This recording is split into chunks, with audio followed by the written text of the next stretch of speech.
Hello mga ka-busy mind. So ngayon ibahagi ko sa inyo ang pag-wiring ng smoke detector.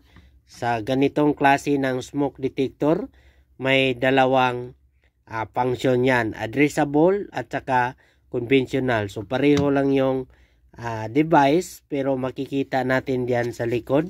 May label niyan sa likod. Addressable smoke detector.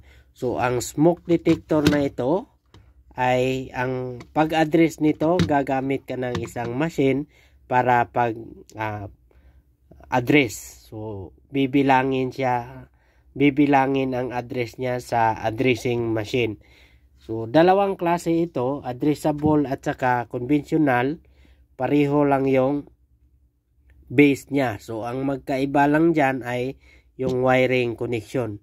So, kapag addressable naman ang ating device, so ang wiring connection yan, kung makikita natin diyan, may 4 na terminal. So, 1, 2, 3, 4. Kapag addressable naman ang wiring connection dito, yung terminal 1, yun ang positive or yung red na cable, couple lang natin yan. So, terminal 3 naman, ito yung black na cable na in at saka out. So, ang wiring connection ng addressable ay naka-parallel. Kapag conventional naman ang wiring connection, so, red pa rin ang common dito sa terminal 1.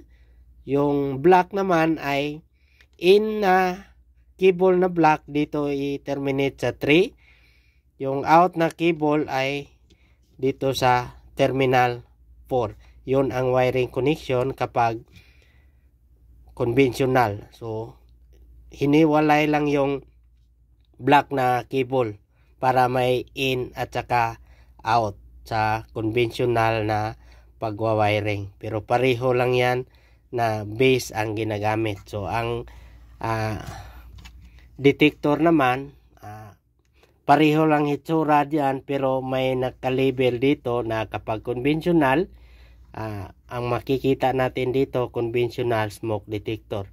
So, kapag addressable naman, dito makikita din natin na addressable smoke detector. So, sa mga fire alarm system, lahat yan ay may leaflets or yung diagram na manual. So, sundan lang natin yan para hindi tayo magkamali sa pag-wiring. Okay?